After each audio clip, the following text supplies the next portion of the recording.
It was a quiet night in the city's tallest tower, a night that seemed ordinary. But for the Harper family, it was anything but. A baby girl had been born, her tiny hands curled into fists, her eyes wide with the wonder of life, but no sound came from her lips. Not a cry, not a wail, nothing. The doctors whispered gently, trying to assure the anxious parents that some children are just slow to speak. But to Edward Harper, the billionaire father, and his wife Vanessa, the silence was deafening. In the massive penthouse, walls lined with gold accents and rare paintings, the atmosphere felt colder than the marble floors beneath their feet. Edward paced, his polished shoes clicking like a clock counting down a life already under scrutiny. "She needs to speak, Vanessa. She needs to," he said, his voice strained. But Vanessa just held their daughter, feeling the weight of her small body and the helplessness that accompanied it. No one in their circle could understand it. Friends whispered, behind closed doors, about the tragedy of a mute child in a world built on appearances and connections. Servants tiptoed, unsure whether to offer help or to stay invisible. Everyone knew that in the Harper household, silence was not just golden, it was dangerous. Then came Lila. She was different from the other staff. Young, black, and unassuming. She had joined as a maid, but there was something in her eyes that spoke of understanding, of patience, of a wisdom that belied her years.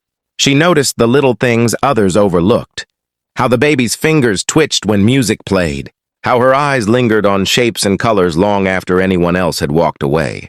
Lila spent hours with the child, humming soft melodies, gently brushing the baby's hair, and narrating her every move. At first, Edward thought it was pointless. "She won't respond," he said, irritation breaking through his usual calm. But Lila only smiled. "Not yet, sir." But she's listening, always listening.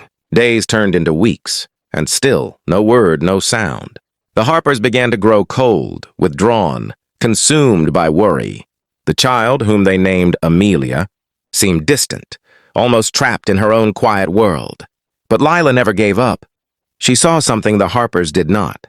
Amelia's intelligence, her sensitivity, and most importantly, her longing to communicate. One rainy afternoon, as the city streets glistened with reflection and the wind pressed against the tower's glass walls, Lila tried something bold. She laid out colorful blocks on the floor, then whispered to Amelia, "If you touch red, clap your hand. If you touch blue, tap twice. Can you do that?" Amelia's tiny fingers hovered, trembling. Slowly, she reached for a red block and clapped. Lila's face lit up. "Yes, yes! You did it!" The baby's eyes sparkled, and for the first time, a hint of a sound, a soft coo, escaped her lips. It was brief, barely audible, but it was enough to shake the Harpers to their core. Edward watched from the doorway, disbelief and awe battling in his chest. Vanessa clutched her husband's arm. "Did you hear that?" she whispered. Lila nodded gently, guiding Amelia through a series of sounds and gestures, connecting meaning to action. The baby's silent world began to unravel, thread by thread, with patience and love. But the real breakthrough came one evening when Amelia pointed to a painting of a red apple on the wall. Lila knelt beside her and asked softly, "What is this?" And then, barely audible, the word came, "Apple." The room froze. Edward's hand shook, the gold watch on his wrist glinting under the chandelier light. Vanessa's tears fell freely. For the first time, Amelia had spoken, breaking a silence that had haunted the Harper family for months. Lila smiled, her eyes glistening. "She's always had a voice," she whispered. "We just had to find it." From that day, Amelia began to speak in small bursts, her words shaky but growing stronger every day. Lila became more than a maid. She was a bridge, a teacher, a guardian of the child's voice. Edward and Vanessa slowly learned to trust her, realizing that no amount of money could substitute for patience, love, and understanding. Yet even as Amelia's voice emerged, the world outside the penthouse walls remained indifferent. Gossip spread. People whispered about the millionaire's daughter, the girl who had been mute. But Lila knew better. She had seen the spark, the intelligence, and the heart that no wealth could measure, and she would protect it no matter what. The night fell, and Amelia slept in her crib, the faint murmur of Lila's lullaby filling the grand room. Edward watched from the doorway, a rare softness in his eyes. The storm outside mirrored the storm within, the fears, the doubts, the uncertainty, but also the hope, the miracle that had begun with one patient woman who refused to give up. And as the rain tapped gently against the glass, the Harpers learned a lesson they would never forget.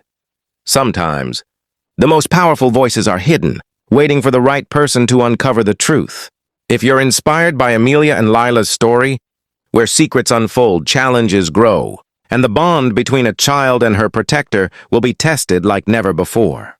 The morning sunlight streamed through the Harper penthouse windows, filling the rooms with a golden glow. Amelia's laughter, soft but clear, floated through the hallways for the first time. Edward Harper, sitting at his massive desk, paused mid-call, pen hovering over contracts just to hear it. Vanessa, standing near the window, watched her daughter with awe and fear. Could this moment last, or would the silence return? Lila knelt beside Amelia, guiding her tiny hands over picture books.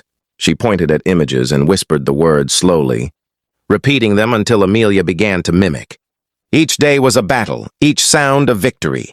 The Harpers' world outside valued speed, control, and perfection. But in this quiet room, the only thing that mattered was helping Amelia find her voice. Then one afternoon, the penthouse doorbell rang. A courier delivered a small, official-looking envelope addressed to Edward. He tore it open and read, his brow furrowing. Vanessa leaned in, sensing tension. The letter was from a private investigator, a professional Edward had hired years ago, but this wasn't about business. It was about Amelia's birth, her silence, and secrets that had been buried for years. Edward's hands trembled slightly. This could change everything, he murmured. Lila watched silently, sensing that the past was about to catch up with them. That night, Edward called Amelia into his office. She clutched Lila's hand tightly, a gesture that gave her courage. Edward crouched to her level, his expression serious but gentle. "Amelia," he said slowly, "there are things about your birth. Things you should know." Amelia's eyes widened with curiosity. Lila whispered softly, "You're safe, Amelia." "No matter what, you're not alone," Edward continued, his voice steadying as he spoke. "You were born with a challenge, Amelia. Your voice, it didn't come easily. But there's more. There's something about your birth, about your family, that we kept secret to protect you." Amelia tilted her head, listening carefully. She trusted Edward, but she also trusted Lila, who had always been by her side, guiding her gently. Edward's gaze softened. "Your mother and I wanted to make sure you were safe. The circumstances were complicated. That's why you needed someone like Lila, someone patient, kind, and understanding, to help you speak." Amelia's little brows knitted together in thought.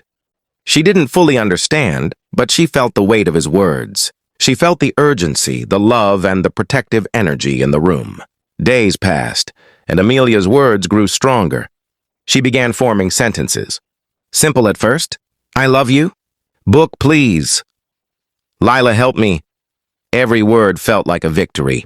Not just for Amelia, but for Edward and Vanessa, too. Lila continued guiding her, teaching her to express not just words, but feelings, emotions, and confidence. But the private investigator's letter was not the only surprise. A man arrived at the penthouse one rainy evening, claiming he had information about Amelia's family, about the truth of her birth. Edward was wary, Vanessa anxious, but Lila calmly suggested they hear him out. The man, a middle-aged journalist named Marcus, explained that Amelia's birth mother had kept a secret for years. Amelia was born mute not just because of a medical condition, but because someone had tried to silence her before she even left the hospital. Lila's heart sank as she realized the danger Amelia had unknowingly faced. Edward's jaw tightened. "Why would anyone do this?" "Who?" he demanded. Marcus hesitated. "There were threats. Financial, personal. Your family's wealth made Amelia a target from the beginning. But your daughter, she survived. She found her voice." Vanessa clutched Amelia's hand, tears brimming in her eyes. "My baby," she whispered. Lila placed a comforting hand on Amelia's shoulder. "See, Amelia? You're stronger than anyone imagined. And now everyone knows your truth." The following weeks were a whirlwind. Amelia continued to speak more clearly, forming sentences that expressed thoughts and feelings she had never been able to voice. Edward and Vanessa worked tirelessly to ensure her safety, hiring discreet security and updating their home systems. Lila remained her constant companion, guiding, teaching, and protecting her. And then, one evening, Amelia did something that shocked them all.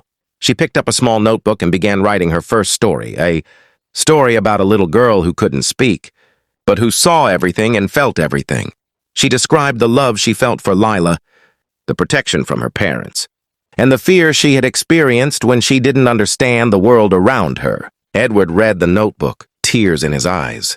"She's not just speaking, she's telling the world who she is," he whispered. Vanessa held his hand tightly. Lila smiled. "This is just the beginning," she said. "She's learning that her voice matters, and soon the world will listen too." Despite the challenges, one truth remained clear. Amelia's silence had never been her weakness. It had been a hidden strength, a quiet resilience that allowed her to observe, understand, and finally rise stronger than anyone expected. The city outside the penthouse buzzed with life, unaware of the tiny battles being fought within. But inside, a child's voice was emerging, one word at a time, thanks to patience, love, and unwavering support. Amelia had begun to change her world, not through money or influence, but through courage, trust, and the guidance of someone who saw her for who she truly was. If Amelia's journey inspired you, don't stop here. Where secrets are revealed, dangers loom, and Amelia's voice becomes more powerful than anyone could imagine. Subscribe and hit the bell so you won't miss the final chapter of her incredible story. The city lights shimmered outside the Harper penthouse windows, but inside a storm of emotions brewed. Amelia, now speaking in full sentences, had grown more curious, more perceptive, and more determined to understand her world. Every word she uttered was a victory. Every story she told a small triumph over the silence that had once defined her life. But the past was not done with the Harpers. One evening, Marcus, the journalist who had brought the truth of Amelia's birth to light, returned with a folder of documents, photographs and letters. Edward frowned as he examined the files. It detailed the long-hidden threats to Amelia's safety, the attempts to silence her from the very beginning, and even revealed a distant relative who had tried to claim control over her inheritance. Vanessa's hands trembled. All this time, and she was never truly safe. Layla knelt beside Amelia, gently holding her hand. "You were safe with us, Amelia. That's what matters. And now, we'll make sure no one can ever take that from you." Amelia's eyes sparkled with a newfound determination. "I want to help," she said softly but firmly. "I don't want anyone else to feel like I did." Edward felt a lump in his throat. "You're so brave, Amelia. Your voice, it's not just for you anymore. It's for everyone who can't speak for themselves." The following weeks were a whirlwind. The Harpers strengthened security, vetted the staff, and made sure Amelia's daily life was filled with love, learning, and safety. Lila continued guiding her, teaching her to express feelings, thoughts, and even anger in healthy ways. Amelia began writing letters and short stories about her experiences, about silence, fear, and the courage to speak. Then, one night, a shadow appeared outside the penthouse. Edward's security alerted him immediately. He rushed to the window and saw a man lurking near the entrance. Panic surged. But before he could react, Amelia stepped forward, her hand on Lila's shoulder. "We're ready," she said. "I can face this." Edward's jaw tightened. "Amelia, it's dangerous." "I'm not afraid," she interrupted, her voice clear, strong, and unwavering. "I have my voice, and I'm not alone." The intruder turned out to be a distant relative, the one mentioned in Marcus's files, hoping to exploit Amelia's birth for personal gain. But Amelia, Lila, and the Harpers confronted him together. Amelia spoke confidently, stating her rights and demanding respect. Edward and Vanessa backed her, and Lila stood as her unwavering support. The man had no choice but to leave, realizing that Amelia was no longer a child to intimidate, and her silence was gone forever. The victory was quiet but powerful. Amelia had not only found her voice, she had claimed it. She had learned that words carried power. That courage was not about strength alone, but about speaking even when fear tried to hold you back. In the weeks that followed, Amelia began teaching younger children who had difficulty speaking, guiding them just as Lila had guided her. Her stories, her laughter, and her words reached beyond the walls of the penthouse. touching lives that had been silent for far too long. One sunny afternoon, Edward watched Amelia play in the garden, her laughter ringing out like music. Vanessa joined him, smiling. "She's amazing," she whispered. "Lila changed everything for her." Edward nodded, his heart full. "And she changed us too. She taught us patience, love, and the power of listening." Lila, standing nearby, smiled quietly. She had always known Amelia's potential, had always believed in the child who could not speak. And now, seeing her empowered, she felt a sense of fulfillment that went beyond any reward. Amelia was no longer just a silent child. She was a voice, a storyteller, a beacon for anyone who had been silenced. As the sun set, casting golden light over the city skyline, Edward called Amelia over. "Come here, my brave girl." She ran into his arms, giggling. "You're my voice, Amelia," he whispered, "and your voice will echo far beyond this building." Amelia looked up at Lila, then at her parents, her small hand reaching out. "I'm ready to tell my story," she said. And in that moment, everyone understood. The silence was gone, and nothing could take her voice away. The Harper penthouse, once a place of quiet fear and unspoken tension, had become a sanctuary of love, courage, and hope. Amelia had overcome the odds, found her voice, and with Lila's guidance, had discovered the strength to speak, act, and inspire. If Amelia's journey moved you, don't forget to like, subscribe, and share this story. Sometimes, the smallest voices carry the loudest truths, and Amelia's is just the beginning. Stay tuned for more inspiring stories that remind us all to never give up. No matter how silent the world may seem,